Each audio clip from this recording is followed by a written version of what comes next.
నా దగ్గర నుంచి కాల్ తీసుకునే ముందు ఇంకొక క్వశ్చన్, మరి ఇప్పుడు వాణి కూడా అంటున్నారు ఈ సమస్యను తీసుకెళ్లి పవన్ కళ్యాణ్ ముందు పెడతానంటున్నారు. పెట్టమనండి. పవన్ కళ్యాణ్ గారు కూడా ఇలా ప్రాబ్లమ్స్ చాలా ఫేస్ చేసి వచ్చారు, అతను కూడా అర్థం చేసుకోగలరు. ఓకే, మీతో మాట్లాడడానికి భీమవరం నుంచి వర్మ ఉన్నారు. వర్మ, ముందుగానే చెప్తున్నాను, కాలర్స్ ఎవరైనా కాల్ చేసి మాధురితో మాట్లాడాలని అనుకుంటే పర్సనల్ అలిగేషన్స్ చేయొద్దు, వ్యక్తిగత దూషణ చేయొద్దు. మీరు ఏదైనా క్వశ్చన్ అడగాలి అనుకుంటే అడగండి, రాజకీయ పరంగా ఏదైనా మాట్లాడాలనుకుంటే మాట్లాడండి, కానీ వ్యక్తిగత దూషణ మాత్రం చేయొద్దు ప్లీజ్. అండ్ వర్మ గారు మాట్లాడండి. హలో వర్మ గారు మాట్లాడండి. చెప్పండి సార్. హలో వర్మ గారు మాట్లాడండి, మాధురి ఉన్నారు. మాధురి గారు. హలో మాధురి గారు. హలో హలో వర్మ గారు. ఏమండి? హలో వర్మ గారు, నమస్తే అండి, చెప్పండి. మాధురి గారు, మీ డేర్నెస్ కట్స్ మాకు బాగా నచ్చినాయి. ఫస్ట్ ఆఫ్ ఆల్ ఏంటంటే ధ్రువాడు శ్రీనారాయణ వేసి వ్యక్తిగతంగా క్యారెక్టర్ పరంగా మంచోడు, మాకు దేవవరం ఏరియా అయినా సరే ఆయన క్యారెక్టర్లు మా పార్టీ పరంగా, అంటే పార్టీ నేను వైఎస్ఆర్ పార్టీ పరంగా చెప్తున్నా, కర్షణ నాయకులు ఆంధ్రాలో కొడాల నాని, ధ్రువాడు శ్రీను, పేరు నాని, రాయలసీమలో చాలా మంది బైరక్ సిద్ధార్థ రెడ్డి, అలా మంది చేయాలి. ఇక్కడ ఒకడు ఇలాంటి ఇళ్ళకి ఉన్నటప్పుడు గడిపే ముందే కాదు, చిన్న పొరపాట్లు వస్తూ ఉంటాయి, పోతూ ఉంటాయి.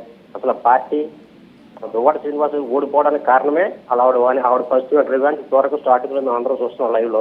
ఒక రోజు మాటకి రెండో మాటకి పొంతరం లేదు. ఈ రోజు మాట ఒకలా మాడుతుంది, పిల్లలు అంటది, డబ్బు అంటది, ఆ ఇల్లు అంటది. ఎవరైనా ఆ కోర్టులో ఇల్లు కట్టినప్పుడు ఆ ఇంట్లో ఉండాలి, కానీ ముగ్గురు పూడు లేకుండా కుండులు లేకుండా చేసి ఇట్లా చేసి ఎట్లా అండి? ఈ సమాజంలో పోతూనే ఏమన్నా పోతున్నావా? ఇలా మంచి నాయకులు కోల్పోతాం ఆ పార్టీ అలాంటి వల్ల.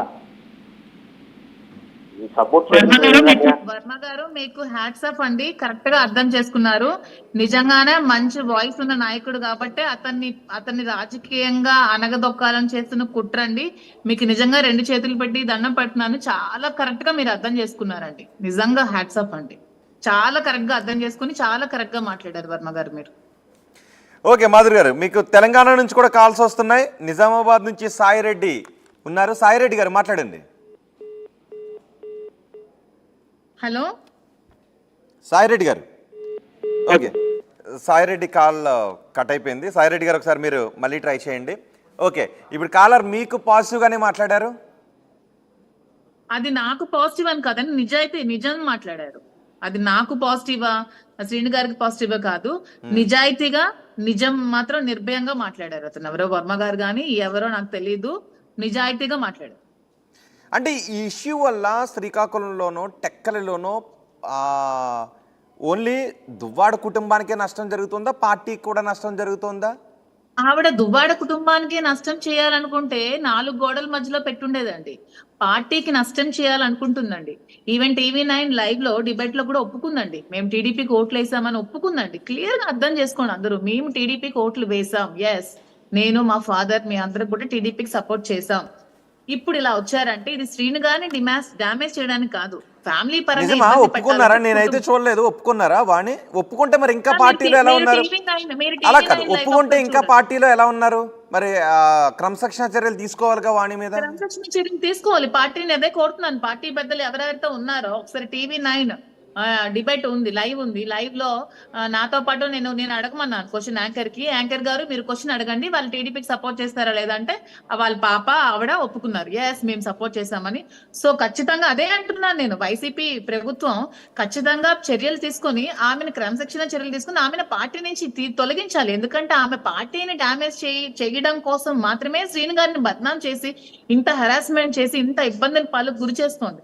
కుటుంబ సమస్యలు ఉంటే 2 కుటుంబాలు కూర్చుంటాయి, ఇంట్లో కూర్చుంటాయి, 4 గోడల మధ్యలో కూర్చుంటాయి, తేలకపోతే కోర్టుకు వెళ్తారు, లీగల్ గా ప్రొసీడ్ అవుతారు, లీగల్ యాక్షన్ తీసుకుంటారు. మీడియాను పిలిచి రచ్చ చేసి ఇంత రచ్చ చేయాల్సిన అవసరం లేదండి. ఇది రాజకీయ పరంగా జరుగుతున్నటువంటి కుట్ర కాబట్టి 10 రోజుల నుంచి జరుగుతున్నా ఇంకా ఇలా కొనసాగుతూనే ఉంది. ఎందుకంటే ఇప్పుడు ఎవరో వర్మ గారు చెప్పినట్టు అతని స్టేట్ లో ఒక మంచి లీడర్, వాయిస్ ఉన్న లీడర్, అతను వాయిస్ అతని నాలెడ్జ్ వేరు, దాన్ని డ్యామేజ్ చేయడానికి జరుగుతున్నటువంటి కుట్ర. అంటే అతను కూడా మాట్లాడకుండా చేసేస్తే ఇంకెవరు మాట్లాడేవారు ఉంటారు కదా. ఇప్పుడు స్టేట్ లో ఎవరు మాట్లాడుతున్నారు? ఏదైనా ఏ ప్రాబ్లం వచ్చిన ధైర్యంగా ఎవరు ఎదుర్కొంటున్నారు? శ్రీను గారే కదా.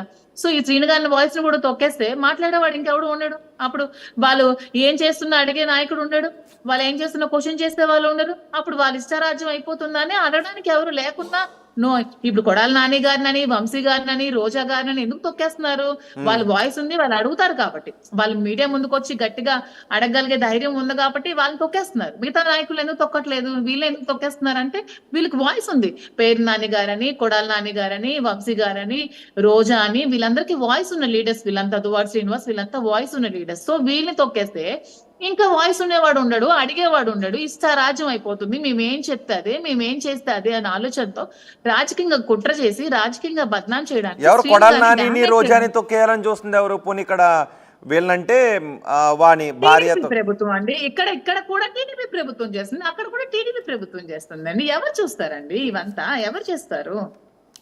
ఓకే, ఆ మీతో రోజాకి మాట్లాడటానికి ఒక మహిళే కదా, ఆమె ఎందుకు అంత టార్గెట్ చేయాలి? ఆమె వాయిస్ ఉందనే కదా, ఆమె మాట్లాడుతుందనే కదా. ఎందుకు ఆమెను మహిళే కదా, ఆమె కూడా ఆమెను ఎందుకు టార్గెట్ చేయాలి? ఎవరు మహిళ టార్గెట్ మాట్లాడితే వానే టార్గెట్ అంటే ఆమె కుటుంబ సమస్యల వెనుక టీడీపీ ఉంది అని అంటే, ఆమె ఇంకా పార్టీలో ఉన్నారు అని అంటే ఇవి కేవలం ఆరోపణలుగా చూడాలా? మీరు టీడీపీ ఉందని కేవలం ఆరోపణలు మాత్రమే చేస్తారు. ఇంతవరకు మా ప్రభుత్వం తెలియకపోయి ఉంటుంది. మొన్నే కదా ఆవిడ చెప్పారు, ఇంకా స్టేట్మెంట్ ఇచ్చి జస్ట్ 2 days అవుతుంది. ఆవిడ ఒక 2 or 3 days అవుతుంది స్టేట్మెంట్ పబ్లిక్ గా ఇచ్చి. సో ఇప్పుడు తెలుసుకుంటారా? అన్ని నిర్ణయాలు తీసుకోవాలి మరి. ఓకే, వాణి గారు కరీంనగర్ నుంచి కుమార్ ఉన్నారు మీతో మాట్లాడటానికి. కుమార్ గారు మాట్లాడండి, కానీ వ్యక్తిగత దోషంలు వద్దు. అందరికీ చెప్తున్నాను ముందే, వ్యక్తిగత దోషంలు వద్దు, క్వశ్చన్ మాత్రం అడగండి. నమస్కారం అమ్మా. నమస్తే, మాధురి గారు మాట్లాడండి. అండి, చెప్పండి కుమార్ గారు.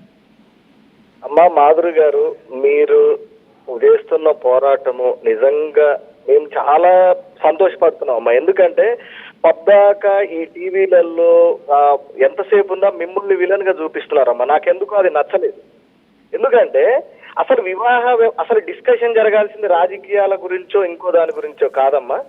అసలు వివాహ వ్యవస్థ దిగజారిపోతున్న భారతీయ హిందూ సామాజిక వ్యవస్థ గురించి డిస్కషన్ జరగాలి. ఎందుకంటే అసలు ఏ స్టేజ్కి వెళ్ళిపోయారంటే, కొందరు అందరు మహిళలు అని అనట్లేదు, కొందరు మహిళలు ఏ స్టేజ్కి వెళ్ళిపోయారంటే వాణి గారు లాంటి వాళ్ళు, నాకు ఆస్తులే కావాలా, నాకు భర్త వద్దు.